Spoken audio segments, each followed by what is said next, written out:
Starting live, episode 59, Weight Loss Wednesday. Chef AJ, take one. Hi everybody, episode 59. We are in the kitchen. We're going to start in the kitchen whenever we can, when I have help from either Kenny or Eden. So, right up and tell us if you hear us and see us. You can see me and hear me. Because humankind both rock. Isn't this cool? My sister-in-law Karen gave me a lovely gift card to Target for the holidays, and I got this shirt because JP is kind and I'm human, and together we're humankind. Well, what's the deal with they didn't have enough to cover the shoulders or something? No, I didn't have enough money, you know. So are we ready to rock and roll? We're ready. Let's go. Somebody can hear and see, they said. For sure. Great. So the first question is great because it leads into what we're doing. Fatima says, thank you for showing us what you make for dinner at the beginning of Weight Loss Wednesday. It's very helpful to see how fast and easy it is to make healthy and delicious food. Can you show me how to easily make brown rice? I can't get the Instant Pot in my country. Absolutely. Oh my gosh. I'm going to show you that in a minute. Move to another country. I'm just kidding. So here, what we're going to do today is make quick, smoky, nutrient-rich black bean soup. I showed you on a previous episode how I make black bean soup. One of my most popular recipes from my book, Unprocessed. If you don't get it, it's on Amazon. I really encourage you to get it. And I made it in this huge pot right here. But it makes 32 cups of soups, and a lot of soup, not soups. And a lot of you said, that's just too much. I don't want to be freezing all that soup. Can I do it in the Instant Pot? Well, sure you can, but you can't do the original recipe in the Instant Pot because it won't fit. So you have to cut it in half. So we're using the 8-quart Instant Pot because that's my favorite. If you don't have an Instant Pot, get the 8-quart. If you have a different size, still get the 8-quart. It's the best. Use my name, AJ, for $10 off at InstantPot.com. So you have to cut the recipe in half to do it in the Instant Pot. And don't worry, I don't post the recipes on Facebook, but within a day of Weight Loss Wednesday, I post these to YouTube on my Chef AJ page. Please follow it, and I'll have the recipe posted there. So in the insert, I've got 6 cups of water. Feel free to use no sodium vegetable broth. I love the way I do soups because, as you know, I always have something wrong with a tendon, and so I don't have the best knife skills. I love recipes I can just throw everything in. So I've got a sweet potato. It's organic, so I'm not going to peel. This weighs about a pound. But you washed it. Of course. Boom. Put it in. A whole red onion. Don't need to cut it because I don't want to cry. But you take the first peel off. Absolutely. As a matter of fact, that's a great observation, Kenny, because I have the peel here. There's the peel. I'm going to show you why I have the peel there. I wonder where that's going to go. Absolutely. So now I've got a pound of greens. What you use is up to you. I am using bok choy today because when you use things like celery and bok choy, very salty since I'm not using salt. But I've used mustard greens. I've used arugula, celery, whatever. I've got half a pound of organic crimini mushrooms. Just throw everything in. Wait, are mushrooms really organic? Well, they said it was on the package, so I have 3 ounces of salt-free, oil-free, sun-dried tomatoes. This is one of my secrets because I don't use salt. It gives a lot of depth of flavor. That little tiny 3/4 of a cup of sun-dried tomatoes, it's made from 4 pounds of tomatoes, so it's a very intense flavor. So now, garlic, if a little is good, more is better. Did you make that sun-dried tomatoes yourself? I didn't, but I could. I have a dehydrator. I've done it before. Okay, so now the beans and the corn. So I'm using a pound of the fire-roasted corn. Corn is one thing I recommend you always get organic because it's one of the most 3 heavily genetically modified crops, corn, soy, and wheat. So this is the fire-roasted corn. You can get it at Whole Foods. You can make it yourself. You can get it at Trader Joe's. And I have 3 cans of salt-free black beans. Each can is 15 ounces and has approximately 1.5 cups of beans. So you'll need 4.5 cups of beans for this recipe, but you want them divided because you're going to put some in now and some in later, so it's going to have texture. Some's going to be blended, some's going to be whole. So I'm going to put in half my beans. Now, if you're using cooked beans from scratch, which you can make in about 10 minutes in your Instant Pot, you'll need 4.5 cups of beans. So I'm putting in about 2.25 right now, and I'm putting in half the corn, which is 8 ounces of the corn. Now, if you've watched me do anything, you know one of the things I always do is have my spices already done up in advance in these little spice jars. It makes it so easy. When you get home, I always smell to make sure. I've got cumin, I've got oregano, I've got smoked paprika and chipotle powder. Boom, boom, put it in, super easy. Now, the only thing that's not going in is the remaining beans and corn, because I'm going to put that in after I puree it at the end of this episode, and the lime juice. I don't want to cook with citrus. Now, what about liquid? Well, someone asked before we go there, sun-dried tomatoes, where do you find them? Whole Foods, Trader Joe's, Gelson's, Ralph's, online. Kroger. Melissa's, Just Tomatoes, all over the place. Now, this is the Amazon.com maybe.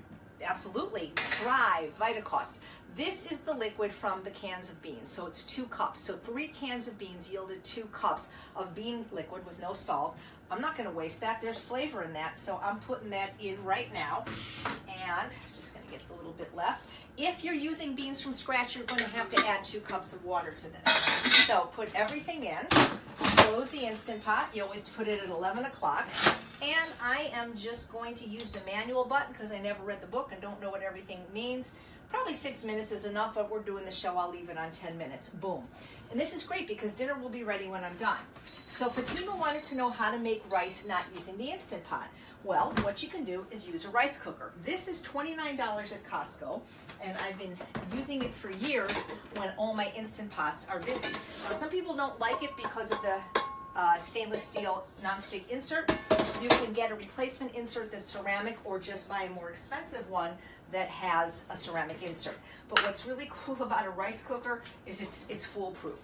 It comes with this little cup. Now, when this says a cup, it is not an actual cup, but you go by how many cups of these. So I've got a class this weekend, so I need to make some rice. So I'm gonna make 4 of these cups. Again, these are not full cups. This is about 3/4 of a cup. I'm using my favorite rice, organic basmati, and yes, I eat rice, and no, I don't worry about the arsenic. Don't major in minor things. And you probably can't see this because it's black, but on the inside, it has numbers, and you just fill it to the line that corresponds with how much you had. So since that was 4 cups, I simply fill it to line number 4. It's kind of hard to see. Has the same thing in the Instant Pot as well, right? Yeah, but Kenny, I don't think those measurements are accurate in the Instant Pot, so I've never used them. So if anybody has, let me know. So we just put it there, and you can use, it's so hard to see. I don't know why they made this black. It's almost impossible to see. Yeah, there we go. So there we go. So you just put it in. This works for all kinds of grains. I love things where you just push the on button, wherever that is. Here we go. And then I just push brown rice. And that's it. Set it, forget it. Same thing with my vegetables. So I'm going to have organic broccolette again. Last night we had asparagus. I don't mean to be making broccoli every week, but here we go. And I'm going to just put it in my Breville. I do everything at 400 for 20 minutes. I hope we don't blow any circuits here. I think we won't. By the way, let me ask everyone, are we blurry at the moment? Wouldn't they tell us if we Well, were? they were earlier, so I want to make sure. It doesn't look blurry now. All right. Well, we're going to go into the living room because I have a special guest today. Okay. All right. We're moving out of the kitchen, saying goodbye for now, and we were going to go. Over. And here we are. Look who's there, special guest, special Do you hear Kale. oh, he always likes to be on this side. So before we start, welcome to episode 59 of Weight Loss Wednesday. I'm Chef AJ, the creator of the Ultimate Weight Loss Program, and this is my partner in crime, John Pierre, who runs the program with me online and in person. And he will be in person at the live Ultimate Weight Loss Conference with keynote speaker Dr. Neil Barnard, Dr. Alan Goldhammer, and Dr. Doug Lyle. And when is that? September 1st and 2nd at the Tuscany in Vegas. Get your tickets now. Yeah, you get your tickets now and you save $250. Here's a photo from last year. Look at this. You get Bailey to meet was there Bailey. too. She had the best time. And before we begin, I just want to thank Lanny for the... Oh my gosh. That's what happens. We blew a circuit. Keep talking, JP. I'm so smart. Go in, Okay, JP. so I think AJ was going to talk about some socks she got in the mail. So Here. Hold on. Talk about iodine. these are pretty cool, though, if you think about them. This is Bailey here. So somebody got some... So these are Bailey socks. Yeah, pretty cool. Somebody got picture of Bailey, front AJ socks, and purple's one of her favorite colors. Yeah. Well, there you go. Mine, too. Well, tell us something else about today, too. I mean, we can talk about your socks. I know that she has questions, so I'm not sure what exactly she's got in mind. But I do want to mention on the Ultimate Weight Loss boards, we have been getting some questions and concerns. When I mentioned, all I did is I just mentioned who is been getting sources of iodine in their diet, and people kind of were all confused. So I just want to mention that in our plant-based world, since we don't use iodized salt, it's very difficult to get a good source of iodine in your diet unless you're eating sea vegetables. Probably our best source would be, say, baked potatoes. And maybe, depending on where the soil is grown, where the potatoes are grown and what type of soil, maybe you get 50 or 60 micrograms. We need about 150 micrograms, I would say, at a minimum. Many authorities believe we need more than that. So you'd have to eat quite a few potatoes that were grown in a good soil. Now, if they weren't grown in an iodine-rich soil, then you're going to run low in iodine. And a lot of the studies I was iodine deficient. and you eat a lot of potatoes. Yes, and so what I do now is I don't care to take a supplement. I eat something called smoked dulse from cveg.com. It's so delicious you want to eat it all the time. Well, right. I've never said you have to take a supplement. All I asked is where are you getting your iodine from? And people on the boards were kind of going crazy. So I just want to mention, if you're not taking sea vegetables, because some people don't like to eat sea vegetables. They're delicious. But they do make a kelp tablet you could use. They also make a kelp powder. I have it all on my site, livingwithharmony.org. Click on resident recommendations. Those are the products I use. And by the way, all these things can be tested. If a person is concerned, I mean, you Sure. can go to your doctor and Yep. see if you're iodine deficient, if you're vitamin D deficient, if you're B12 or DHA deficient. Well- Thanks again, Lanny. This is the coolest gift I ever got. And it's It in would my be favorite. hard not to be iodine deficient. I mean, why do you think they have something called the goiter belt? Do you remember that? I've Certain heard of parts it. of the United States that would get high amounts of goiter with people because the soil was low in iodine. So what do you think they start doing? They start fortifying the salt with iodine. That's the reason they did that.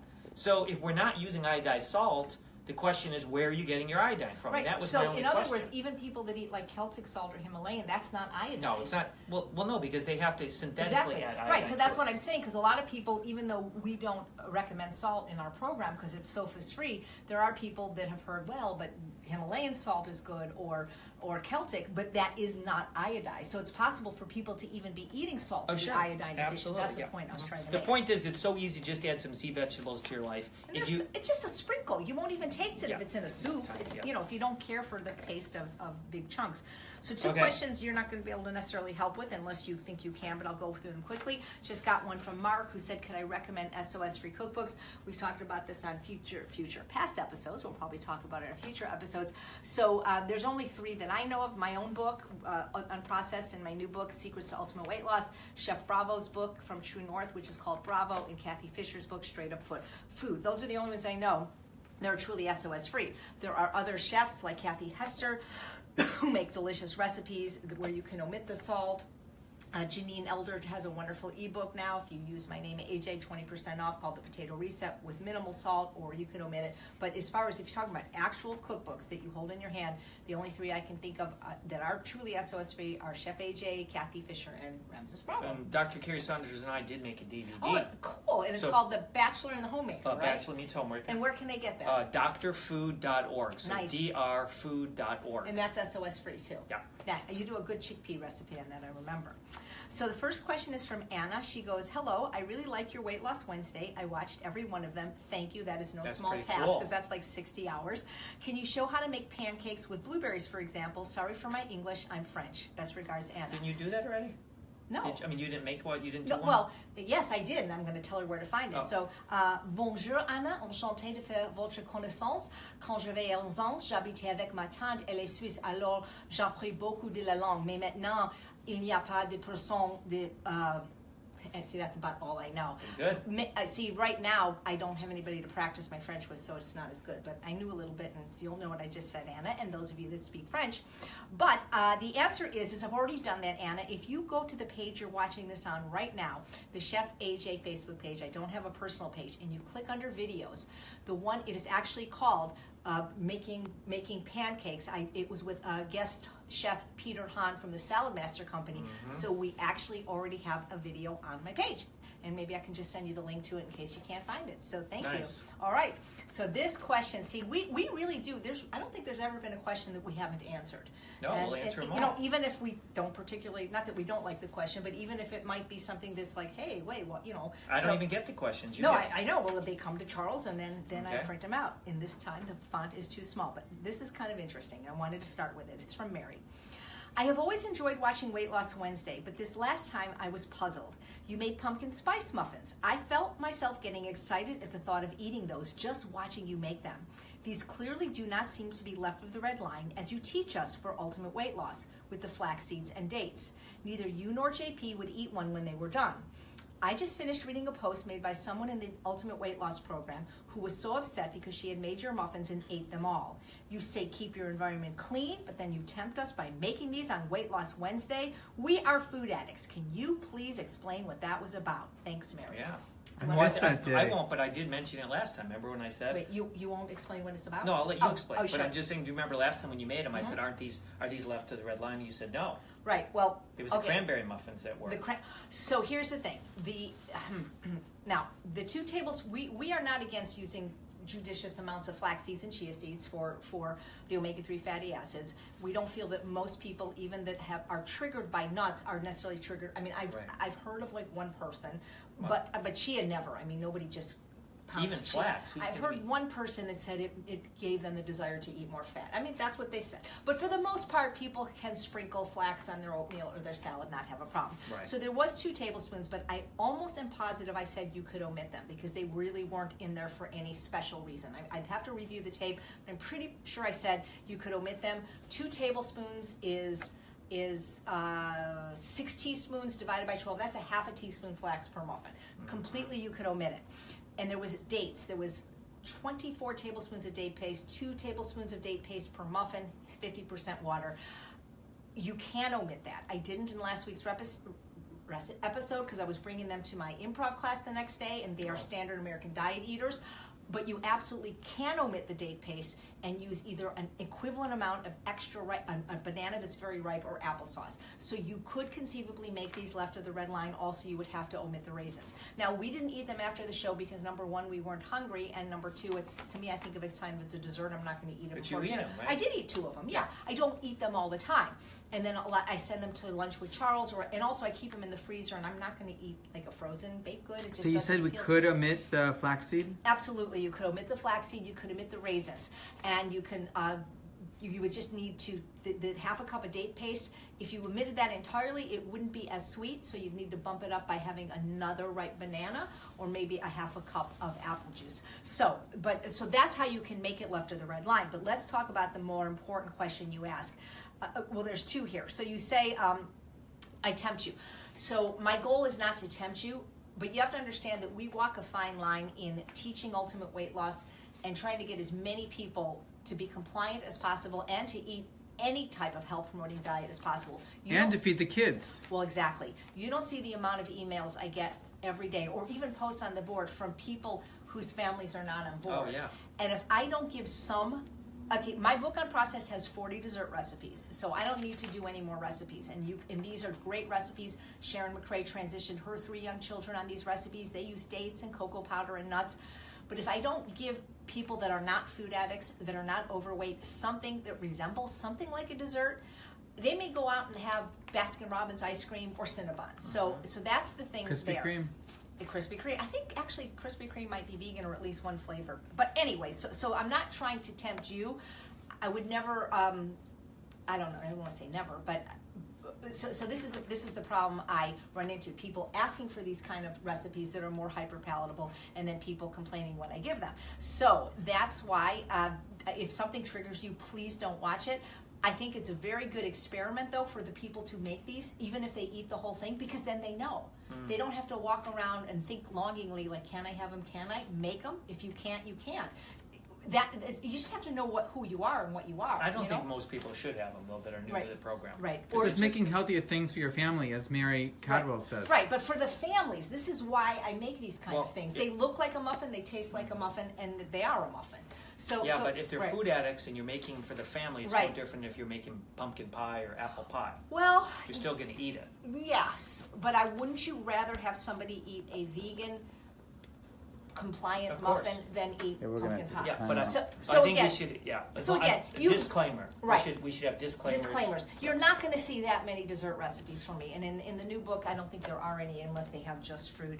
Again, also realize there are people in ultimate weight loss who are at goal weight that have been at goal weight for a long time that actually can enjoy these. Yep. This is the problem with food addiction, Mary. Is there's not a one size fits all. It's a one size fits most. It's on a continuum. Right. And the thing is as you continue your ultimate weight loss journey, there are things you may find that at the beginning you could have had, and now maybe you can't. And so the good news is you know who you are, and you know if these will trigger you, so then don't make it. That's one of the reasons I don't keep doing recipes, because we want you to keep it simple. But thank you for your question. Now, you said keep your environment clean. So my environment is clean. So if I'm making something with that, I go to the store and I go to the bulk section and I buy a cup of raisins. So it's going into the recipe. I buy the exact amount of dates so that there isn't dried fruit in my environment after the recipes are made. So I do that for all the flax seeds. Do not bother me to have them in my house.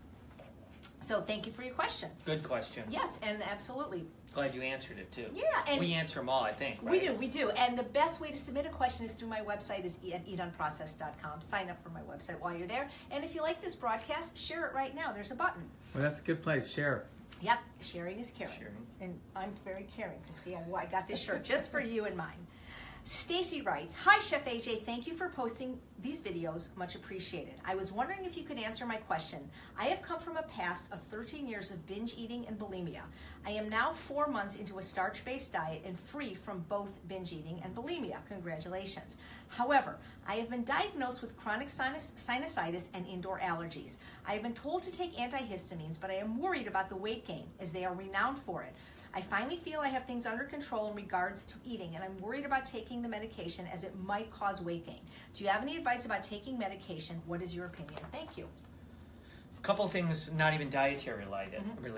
One is the neti pot. Oh. That's very, very important to I'm use the only that. one in the world that I know that did not get sick, and I'm the one that's asthma that's always getting sick. My doctor specifically said, use the neti pot. I've been using it once a day, he said twice.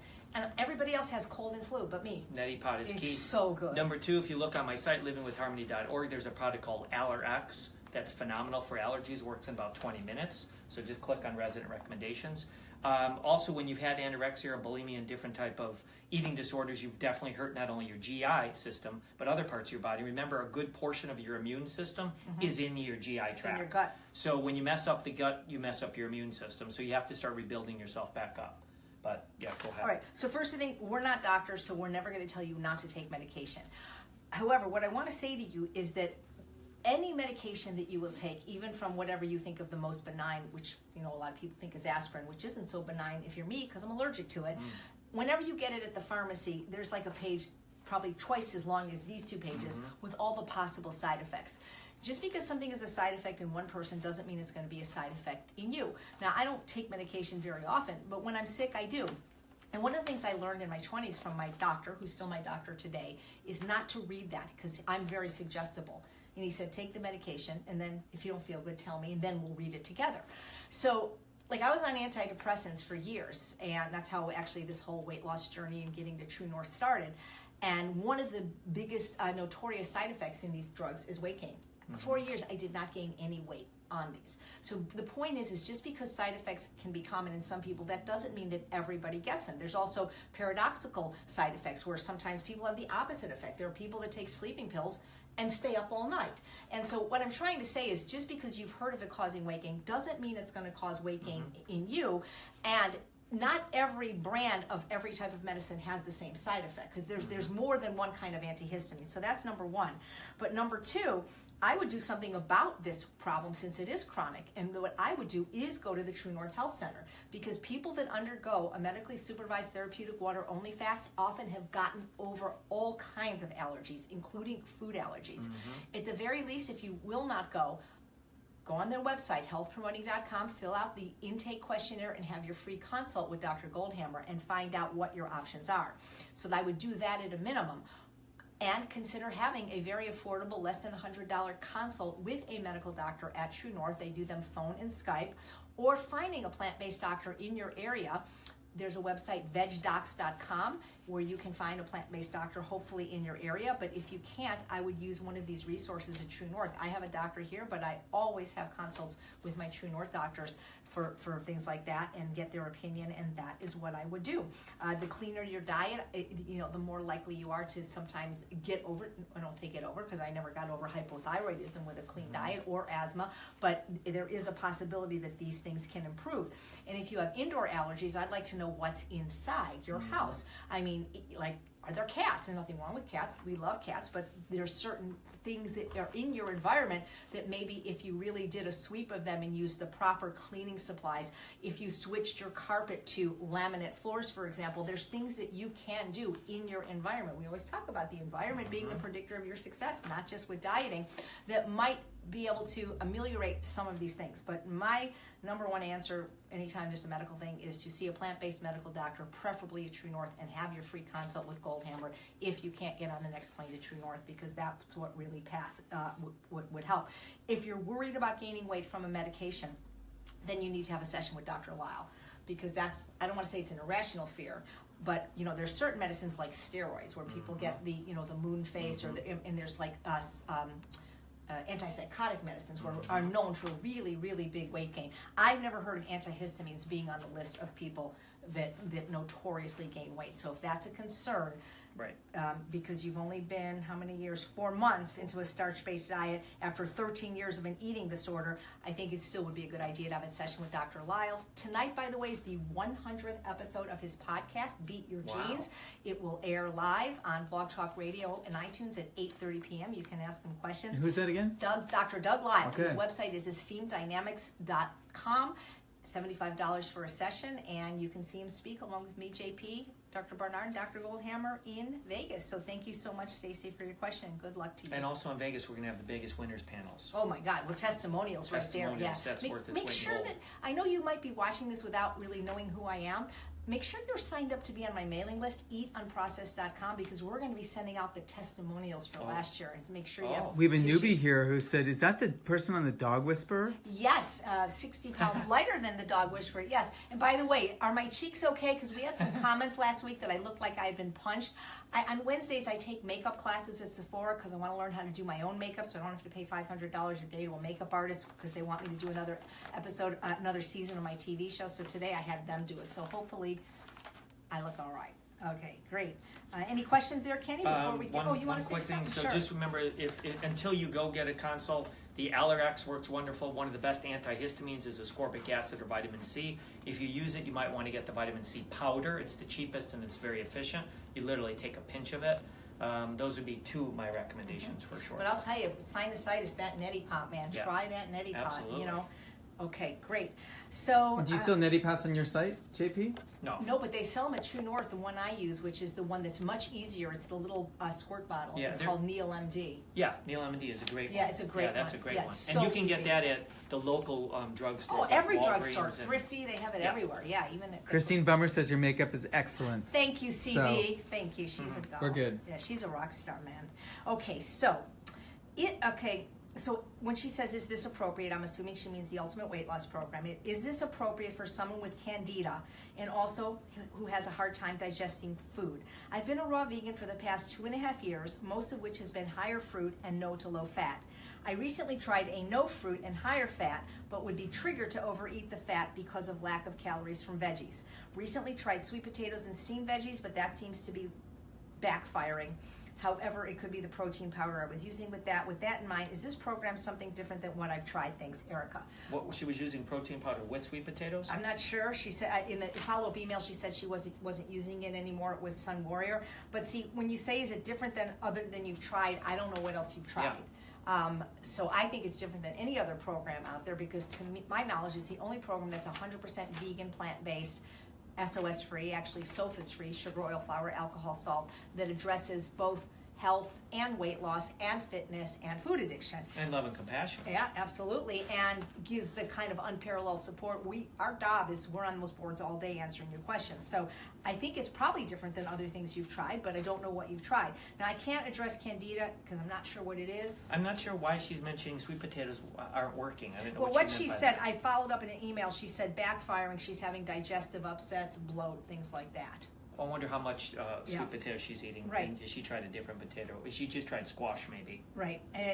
So again, like if you're an Ultimate Weight Loss, you'd be posting a 3-day food journal and we'd be looking at your food and we could get into more detail with this. She in UWL? No, she's considering Oh. it, but she said she has Just a hard do it. time digesting food. We have a 30-day money-back guarantee. I don't know about candida. Well, the thing is, though, when she posts, all the people who have had candida, Right, exactly. we'll talk about their Right. experience with it. That's the So, benefit so, of the so board. yeah, we don't say join Ultimate Weight Loss to get over candida. But as far as digestive upsets, there are so many reasons for bloating. If you were to go to the medical literature like PubMed or Medscape and put in bloating, I think there was over 800 like things that you could have. It's sort of like headache or fatigue.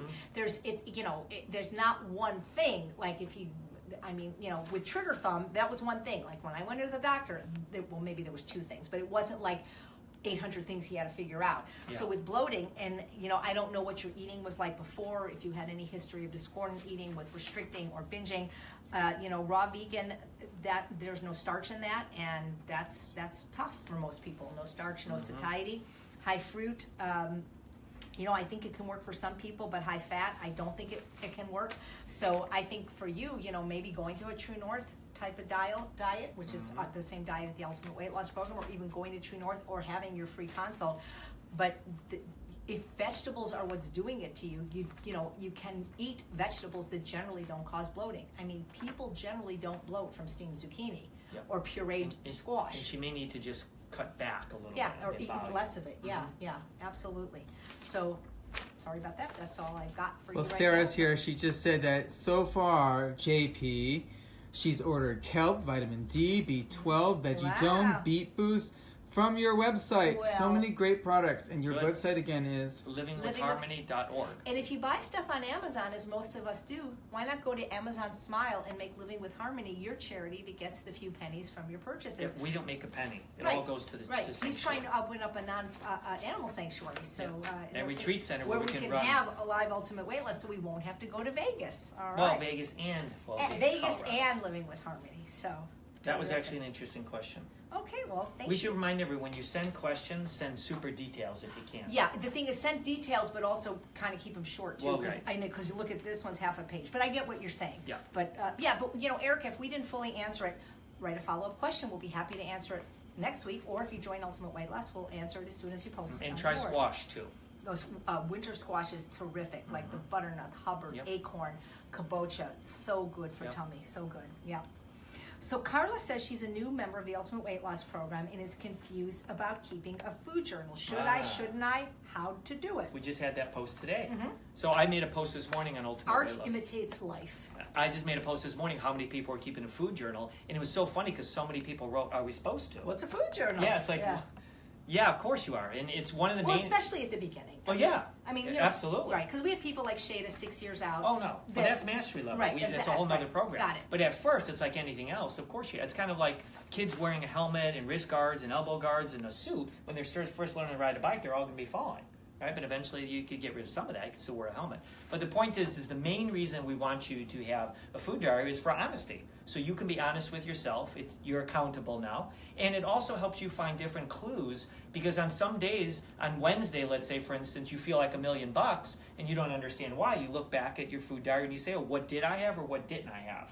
Every Friday you get a tummy ache. Well, why is that? Well, always you're eating at the office party, and every time at the office party they serve blankety, blankety, blank. Blankety, blankety, yeah, blank. So the point is, yes, a food diary is absolutely mandatory. Now, it was interesting. We had some comments today on Ultimate Weight Loss Board saying for people who had food allergies? Addictions, they said that the food diary kind of set them off. Well, hey, look, at anything that sets you off, we don't want you to do. But for most people, I'm just making the number up, 99%, most people doing a food journal doesn't set you off. Right. Number two, I also recommend you do a food journal writing it, not typing it. Me too, because it's called, I think, the reticular activating system, that when you actually commit pen to paper, you use a part of your brain that gets more involved than when you're using these apps and taking pictures. Yeah. I agree with you, 99-cent store notebook.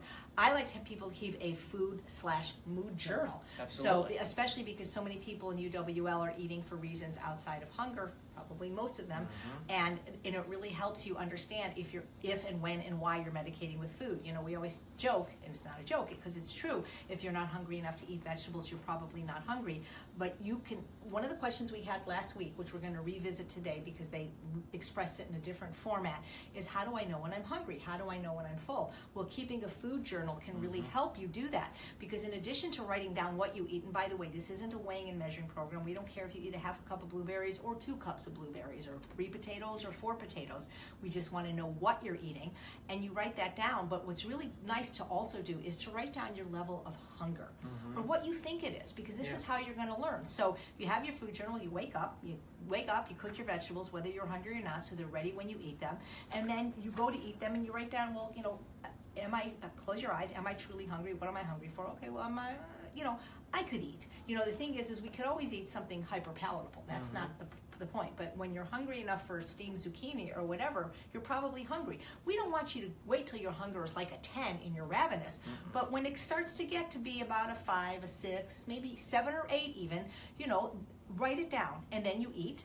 And then you wait a few minutes and then you write down, okay, now what's your hunger? Well, you know, if it's still at a 7 or 8, maybe you need to eat more vegetables, or maybe now you need to eat more starch. But this could be a really great way for you to get in touch with your fullness and your hunger signals, as well as your mood. And by mood, I mean like when you write down, okay, so before I ate my zucchini, what was my mood? I was sad, I was happy, I was neutral, I was busy, whatever, after I ate it. Because the thing is what's happening is with these hyperpalatable foods, specifically sugar and flour and alcohol, like animal products like dairy, you eat them to get high. And so the thing is if you eat something, even as delicious as a Japanese sweet potato is, I don't get high from it, and I don't overeat on it.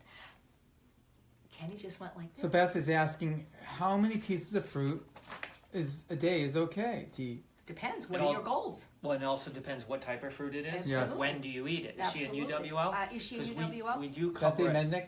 We do talk a lot about that in UWL. But the bottom line is the best time to eat fruit is when you're done exercising. That's one of the best times, and that's the time to eat your juicy sweet fruit. But if you're going to pick up fruit, generally the best fruit is some sort of berries. Berries. Low in the glycemic index, the most beneficial thing. I've been talking about berries for 25 years, especially in the geriatric community. We nickname them brain berries because they're so important for your cognitive health. Yeah. What so many people do, unfortunately, in ultimate weight loss, especially when they first join, because they're coming from a diet of high sugar, high fat, high salt, they're food addicts, specifically sugar addicts, is they transfer that addiction to dates, to dried fruit, or they just want bananas all the time. I remember we had a gal in the program, I mean, she was just eating a ridiculous amount of bananas and eating them, you know, from the minute she woke up to the minute she went to bed, freezing them, making ice cream. Nothing wrong with that. Of course, I'd rather have somebody eat banana ice cream than go get dairy ice cream.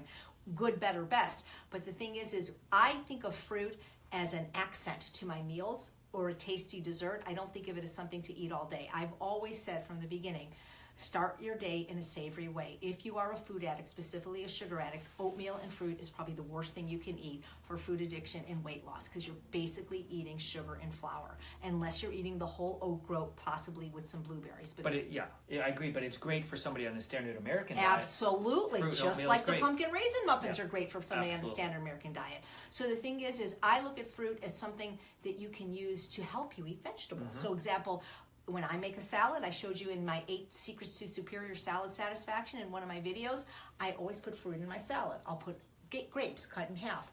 I'll shred an apple or a pear. So fruit is to enhance my salads, to make it easier to eat large amounts of vegetables.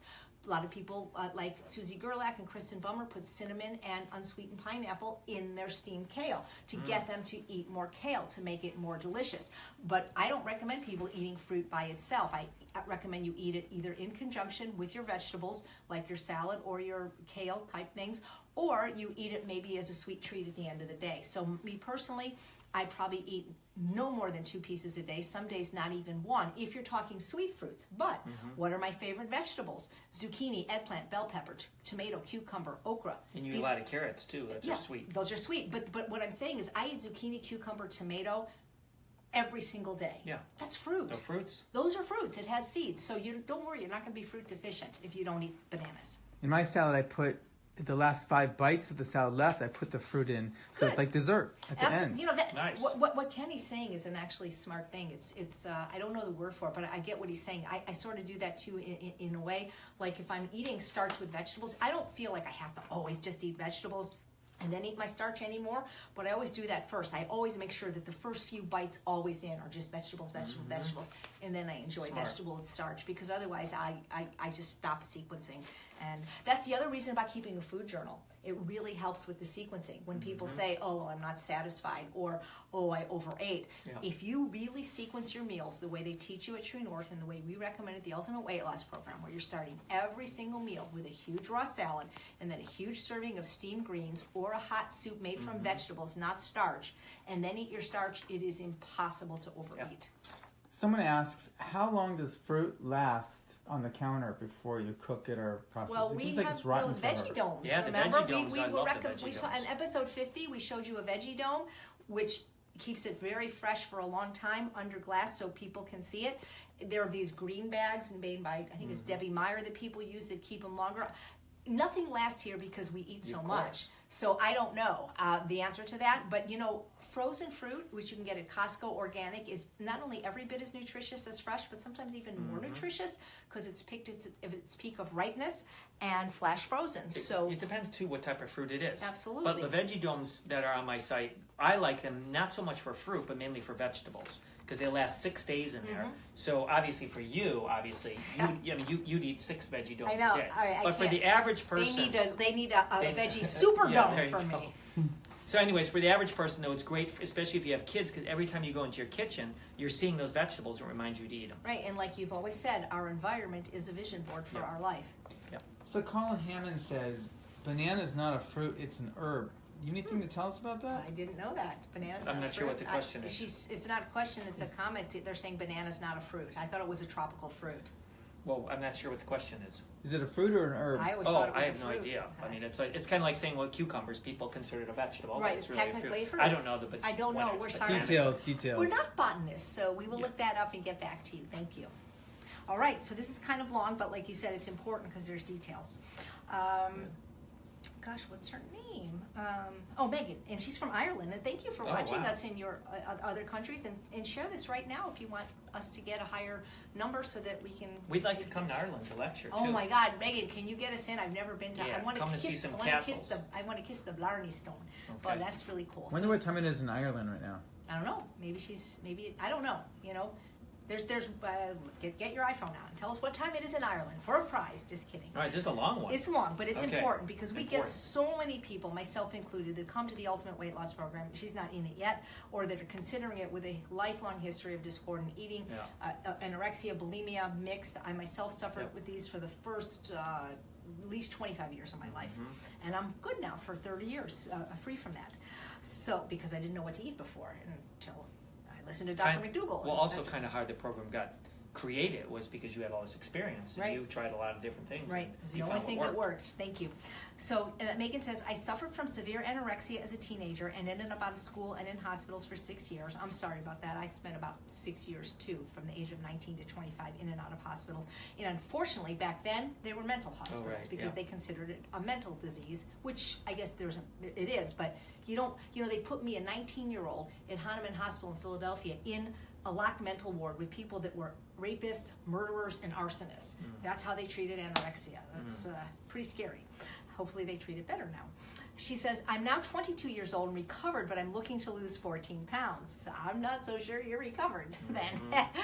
I'm following a vegan diet and I'm a college athlete, so I'm very active. So I don't understand grams, Megan, because we grew up with cups and ounces and pounds, but she says breakfast usually consists of 2 small bananas, 65 grams porridge oats, and half a grated zucchini added in with stevia. Going to be a clue here, and cinnamon. Lunch is approximately 400 to 500 grams potatoes and steamed veg or salad, stir fry, sometimes avocado chickpeas with relish. Dinner, large bowl of steamed veg with relish. My problem starts at 8:30 every night when I get home from training and I'm making a shake made of water, ice, stevia, agave, raw cacao powder, and raw Iswari chocolate hit. I don't know what that is. I'm going to tell you in a minute because I wrote her to follow up. 1 shake leads to 2 shakes and 2 turns to 3, which leads me to resorting to making myself sick. I write to you in tears as I don't know what to do. Although I was anorexic, I feel as though I do have food addiction tendencies and desperate to lose 10 pounds. See, that desperation smacks of an eating disorder. If you really are even overweight, see, she's contradicting herself. As I gained a lot of weight last year under the negligent advice of a nutritionist to consume large volumes of fat. I'm going up to 6 to 8 tubes of stevia powder per week. I don't know what to do. I'm lost. Now, I wrote her back because I didn't know what Soiree chocolate hit was. She says it's a raw milled powder that you add to porridge and smoothies that contains milled buckwheats, not so bad, ground almonds, chia seeds, lucuma powder, flax seeds, coconut sugar, cacao powder, and cacao nibs. And then I asked her what relish was, and she sent me the ingredients, salt and sugar. So, you want to go first on this one? No, you go ahead. You go first? So much Okay, to say. well, so much to say. Well, first of all, the stevia's got to go for everybody, whether you're a food addict or not. Well, and the agave. Well, the agave too, but it's worse. And even on Dr. Oz today, they said it. Not that it's right because they said it on TV. But here's the thing: the artificial, and even though stevia isn't quote artificial in that you can find stevia leaves in nature, I'm pretty sure you're not eating the leaf because you said tubes, and tubes are not found in nature. So if somebody took a stevia leaf and chewed on it, or a cacao nib and chewed on it, or even a coca leaf that they make cocaine, they might get a mild stimulation. They're not going to get have a cocaine addiction or a caffeine addiction. But the problem is you're having the most processed version of the stevia, and artificial sweeteners and all sugars go through the same refining process as drugs and alcohol. So do flours, and so they're no longer a whole food. They act more to your brain chemistry like a drug, like alcohol. So stevia is actually worse. Stevia, erythritol, xylitol, mannitol, sorbitol. It's worse for a lot of reasons than sugar. It may have no calories, but what that does is because it has an intensely sweet taste that you don't find in nature, the taste buds in the tip of the tongue sense sweet.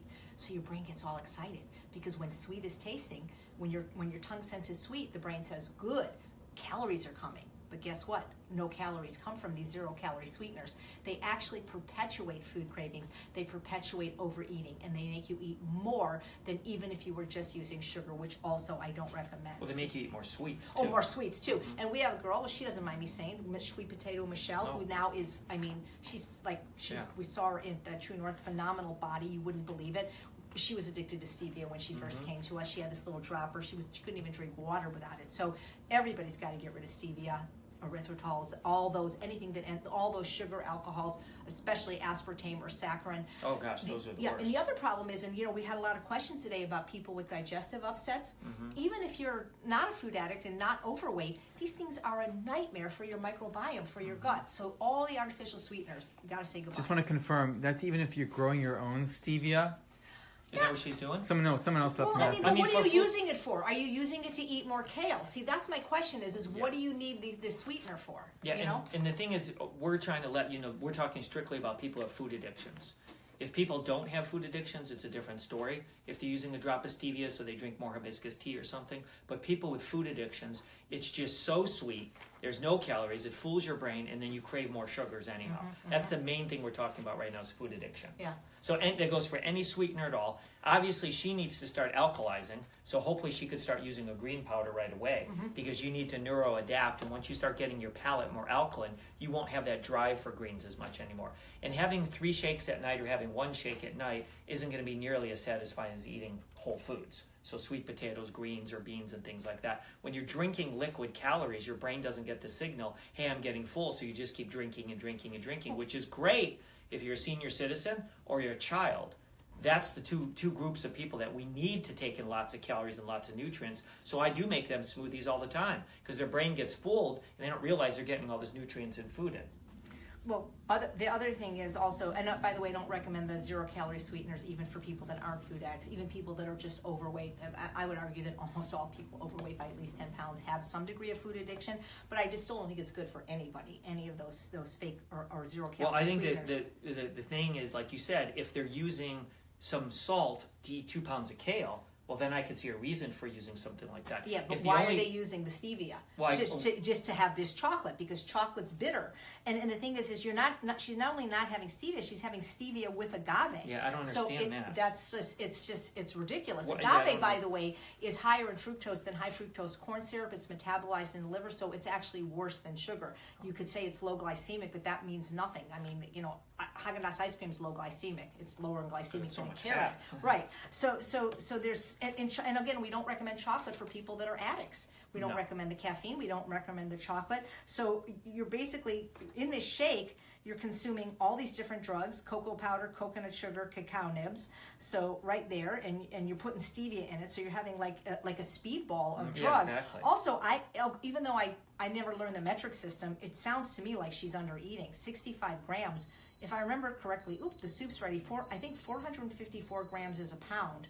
So this does not sound like a lot of food. Mm-hmm. She's starting her day with sweets, with bananas. I don't recommend that. Is she in UWL? No, she's not in UWL. Well, you need to get on UWL and then watch all the videos of us lecturing, because we go through all this stuff. And then when you get on the boards, when you're on the Facebook boards, that's a private group. Nobody can find you. Yeah. Yeah, but that's where you have lots of people who had eating disorders or still do, and they're giving you their recommendations and how they overcame their addiction. So. Right, and the other thing is 8:30. I don't know what time she goes to bed, but 8:30 at night is kind of late to start having your feasting. I recommend you look at the work of Dr. Doug Lisle on YouTube. I interviewed him on something called the cram circuit, why we have so many cravings at night and why we tend to binge. But also, I think you're not eating enough in the day, and I don't think you're eating enough starch, and I think you're eating way too much fruit and sweet and sugar. And well, shakes she shouldn't be doing at all. Oh, absolutely, not at night. And you got to get rid of the stevia. You got to get rid of the agave, the coconut sugar, and I would say the chocolate too. And I think if you eat more vegetables and more starch, I mean, and also the relish that she's using in all her meals has sugar and salt in it. So again, that's going to stimulate the appetite. So you want to get rid of all of that, and we'd love to have you look into the Ultimate Weight Loss Program, where we can help you with a lot of this and like to see you thrive. Any questions, Kenny? We have actually 2 more. We just had someone ask, where do you get the green powder? Yeah, the one that you can use any green powder you want. The one that I like is Health Force, and they have one called Greener Grasses and then Vitamin Mineral Green. I don't know if I have them up. I have some up on my site, thelivingwithharmony.org. We just have volunteers putting them up, so I don't know if those are up yet. But you can also, if you're trying to save money, you can just buy organic barley grass at the store. Now Foods makes one. I think that's on my site. That's all it is, and that's good enough to alkalize your palate. Spirulina's not going to do it, and chlorella won't do it. Kale powder I see at Costco. Just kale powder would be organic another kale powder. good one, yeah. Somebody asked, what about wheatgrass? Yeah, wheatgrass powder. But what about drinking wheatgrass for alkalization? Oh, absolutely. That's one of the most alkaline things you can drink. Is that gluten-free? Yeah, because it's, But anybody who has gluten, I don't want to ever say if anyone has gluten issues, I don't want to talk. It's like oatmeal. Right. It technically doesn't have gluten in right. it, but Okay. That says it's 1 a.m. in Ireland. Wow, cool. We need 10 minutes on the clock. Very nice. Oh. Okay, so this is a follow-up question from Lakshmi. Last week, remember, we talked about how do you know if you're comfortably full. And that's a tough one. I actually thought about this all week, and I have another answer that I'd like to add. But she said in the context, she said that that in her boot camp, they felt that if she was honoring that feeling of being comfortably full, that she was only getting in 800 calories a day. But she said she still wanted to lose weight, and that she said the people in her boot camp told her not to go under 1,000 calories, and this is why, or her body would store them as fat and her metabolism would slow down and she wouldn't lose weight. Now, I've got the answer from Dr. Goldhammer, which I intuitively thought was right, but I'd like to hear what you have to say about it first. Well, I mean, if you look at people who are starving or fasting, I mean, they're not taking in any calories, so how do they lose weight? Well, obviously their body's not storing. Their body's not storing it, so I'm not really sure what they're talking about there. What her trainers or people may mean is that when you start cutting back your calories, but you're still getting calories, your metabolism can be affected a little bit. But not to such great degree. I agree. Yeah, I agree, and especially if you're going to boot camp and exercise. I'm not sure what they're talking about. Right. So. Well, here's the thing. So. You asked Dr. Goldhammer? Yeah, I thought, with all due respect to your trainer, I thought that was the most ridiculous thing I'd ever heard. Because if that was true, that cutting your calories caused your body to store the calories you ate as fat, as John Pierre said, we would never have a single anorexic in the world. It would be impossible, because most anorexics, they eat something. They don't eat a lot. They might eat some iceberg lettuce, and I know a lot of them eat carrots with mustard. They have their own thing. A lot of anorexics are eating between 300 and 500 calories a day. They're not eating zero. Right. If what you said was true, that the body would store the few calories they have as fat, we would never have the disease of anorexia. We would never have people being able to go to True North for the last 32 years and fast, because they'd all be storing fat. So Dr. Goldhammer, when I asked him this question, he said, they are confused. Fat storage occurs with caloric intake that is excessive. There is no selective storage of fat with undernutrition or fasting. You heard it from the doctor right here. Now, when I was, Thing we said. well, yeah, but they're not going to believe it because it's from a doctor. So I thought about that because I thought about the hungry and the full, and because I like that question because sometimes I think I overeat, but I don't think I overeat because if I overate, wouldn't I be gaining weight? And I've kept my weight the same. I think that because so many people come from standard American diet without fiber and water in the food, that they're used to not feeling as full as you feel when you eat the kind of food. So it can be misleading to think like, oh my God, I'm stuffed, when really it's the first time your stretch receptors have been activated. So I devised a little experiment that I'd love for you guys to try, especially you, Lakshmi, because I think about this all the time, because if something's really good, I'm gonna eat more of it, even if I'm not hungry. So what I'd advise you to do, and I did this, is to find the vegetable that you like the least. Now, I don't want you to take a food you hate and that you have an aversion to or that you're allergic to, but find the vegetable that you dislike the least. Now, for me, that's celery. I don't avoid celery if it's in something, but It's the one that you dislike. You're for saying. me, I don't hate it. I don't hate any vegetable. There's actually a law in one of the states that you cannot defame vegetables, believe it or not. So I don't hate celery, but if every vegetable was out there, that would be the last one I ate. And if it's in a recipe, I'll eat it, but I never seek it. So for me, that would be celery. Think of the fruit that you dislike, that you like the least. So for me, that would be grapefruit. I don't dislike grapefruit. If they're good and juicy with arugula, I'll eat it, but it's not my go-to fruit. And think of the starch that you dislike the least. For me, that's buckwheat. I gotta be really hungry to eat buckwheat. And then when you're hungry, eat those.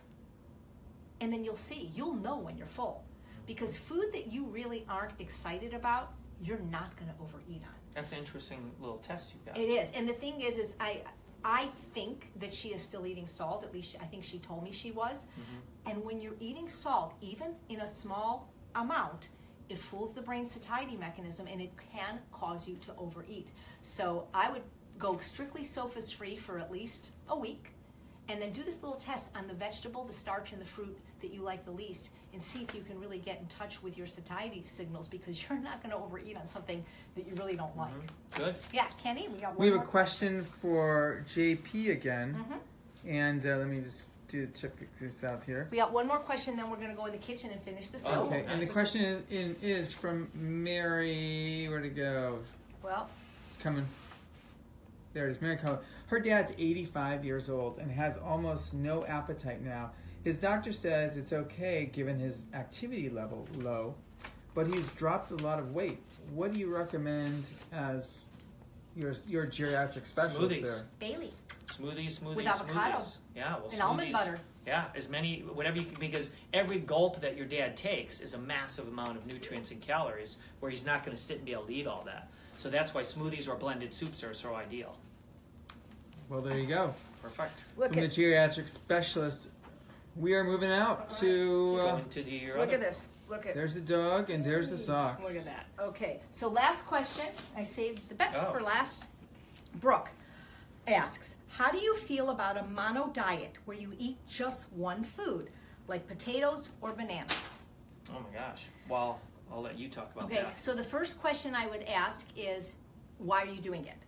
In other words, first I'd ask what the food is, because this idea of mono diet is not new. People, I remember the raw food community. in the 70s, I remember people in the 60s, people were doing the grapefruit diet, where all they ate was grapefruit. They were doing the cabbage soup diet. My mom was on that. All you ate was one food. It was a mono food diet.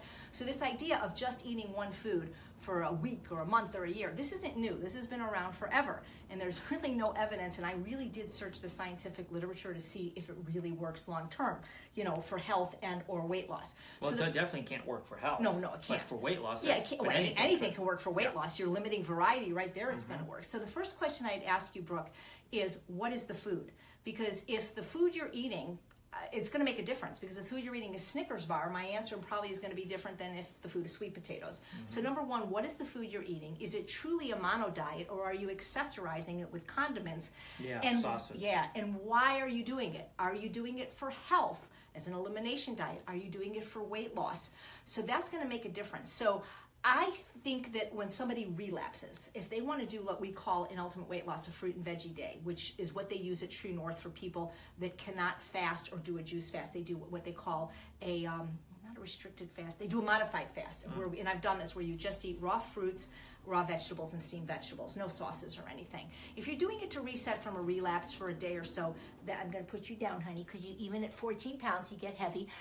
That's different than if you're trying to do it, for weight loss or food addiction, because the problem I have with some of these diets, and a lot of people in Ultimate Weight Loss, they leave our program to do a more restrictive program, like a weighing and measuring program or an all potato diet.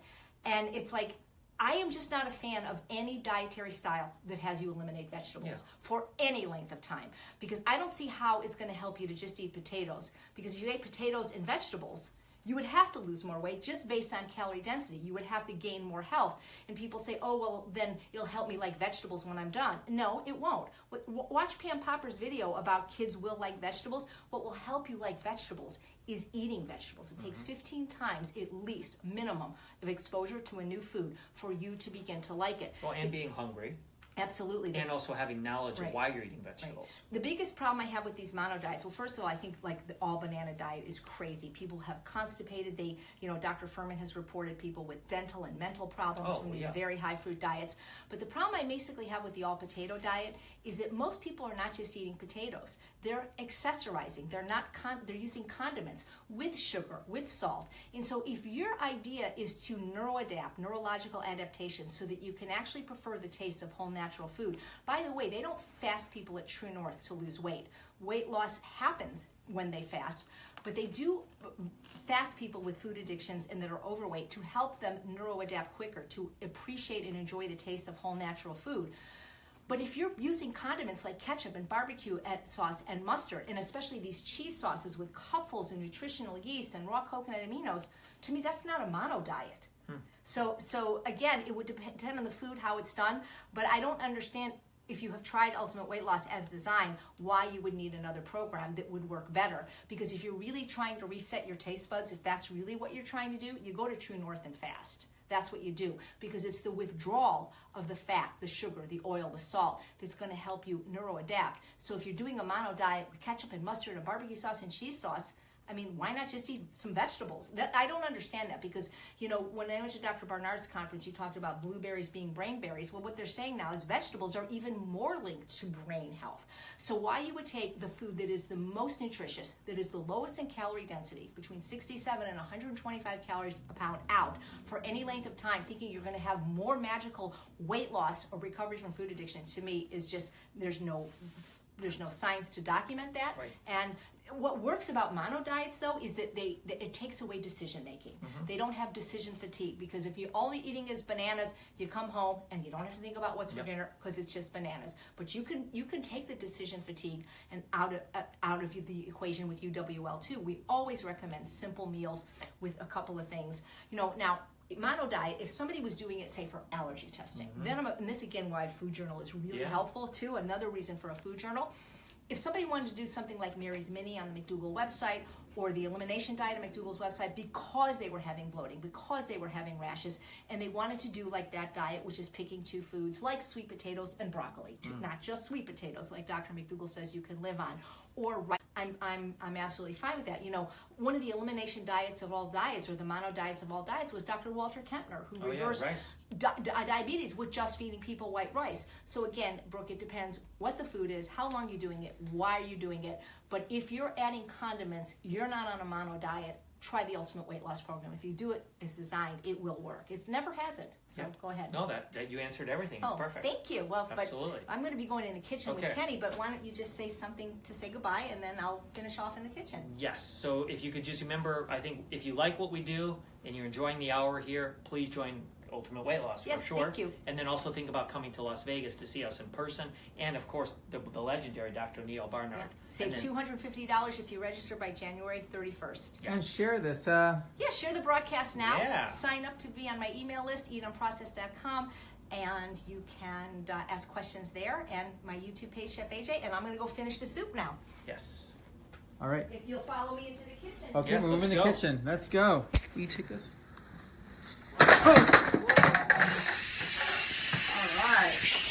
We are here. It's a little dark. Just letting out the steam. You want to come close? You can see the rice is beautiful.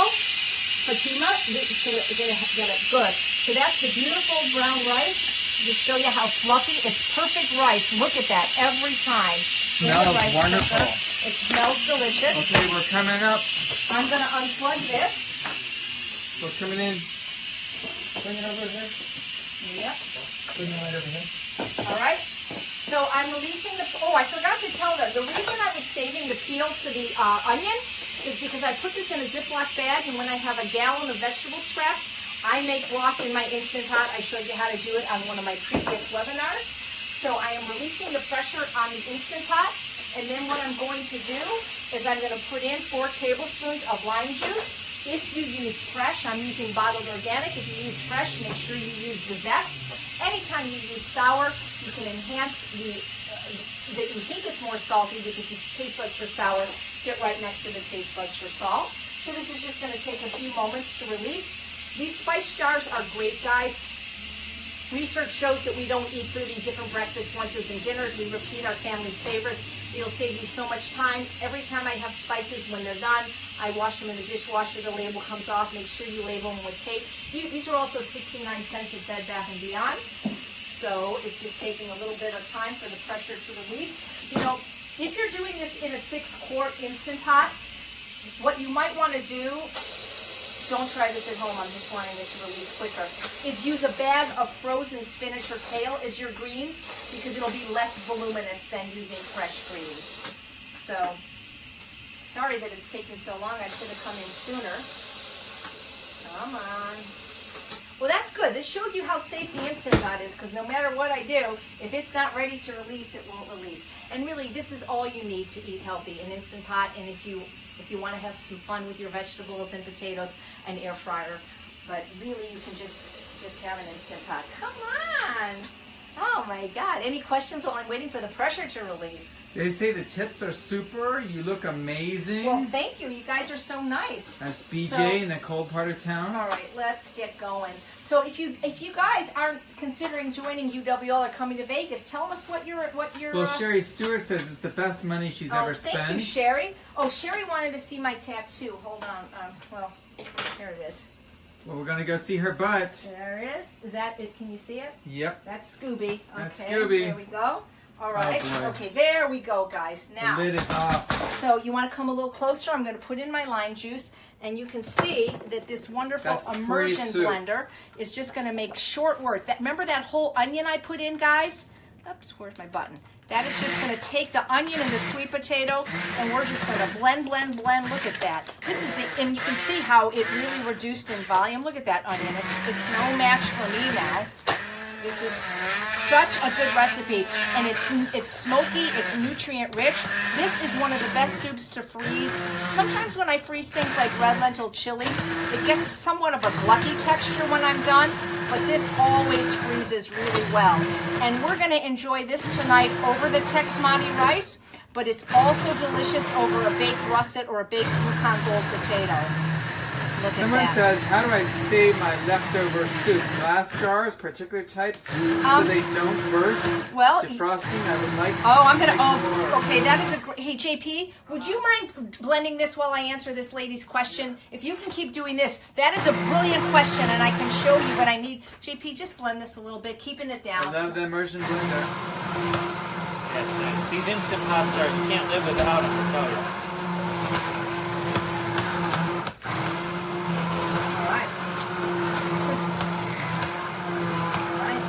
Is there anything equivalent to True North in Texas? What'd you say? Thank you, JP. Is there anything equivalent to True North in Texas? Oh, not in Texas. Well, actually, there is something in Texas called the Optimum Health Institute in Austin that I've been to. I wouldn't say it's equivalent. True North is better, but I did go there, and it's very nice. Okay, so look what I'm going to do, guys. Now, the question about freezing soup is brilliant, because when you freeze soup in glass or plastic, especially if it's not at room temperature, it could break. It takes up too much room. This is how I freeze my soup. This is my sweet potato bisque. 4 cups, perfect amount for both Charles and I. And then you can write on the plastic the date and what it is, but I happen to know, and it doesn't take up any room in the freezer. The way to get it into these gallon Ziploc bags is to put the bag over a pitcher and then pour it in. So this is the best way to freeze soup. And so now what I'm going to do is I'm going to put in the remainder of the corn and beans just for texture, because it's kind of fun that way. And then I am going to, Kenny, do you want to eat some now or do you want to just take it home? I'll have a bite now. Okay, do you want some rice in it too? Sure. All right, let's get Kenny. I only have a tiny bowl right now, but that's okay. You're just going to taste it, right, Kenny? Yes. All right, and I'll hold the camera. We like to end. You know, it's funny because Facebook decides what the picture's going to be, and whenever Kenny tastes the food, that's always what Facebook decides the picture is going to be. So look at this, guys. So how would I garnish this? It may not be the prettiest soup, but it's the most delicious.